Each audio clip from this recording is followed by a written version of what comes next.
જય હિન્દ ખેડૂત મિત્રો, વિડીયોમાં તમે કેપ્ટન 200 DI મિની ટ્રેક્ટર જોઈ રહ્યા છો. તે વેચવાનું છે. વિડીયોમાં તમે ટ્રેક્ટરની કન્ડિશન જોઈ શકો છો.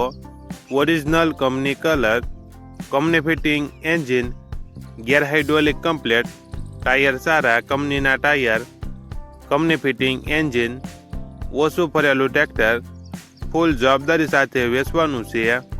મોડલ 2023-2024, વન ઓનર, માત્ર 700 કલાક ફરેલ. ટ્રેક્ટરની કિંમત 2,80,000. કિંમતમાં ફેરફાર કરી આપશે. આ ટ્રેક્ટર તમને ક્યાં જોવા મળશે તેની વાત કરવામાં આવે તો આણંદ જિલ્લામાં જોવા મળશે. ટ્રેક્ટરના માલિકનો નંબર નીચે આપેલો છે. ત્યાંથી તમે વધુ માહિતી માટે માલિકનો કોન્ટેક્ટ કરી શકો છો અને તમારા વધુમાં વધુ મિત્રોને વિડીયો શેર કરો.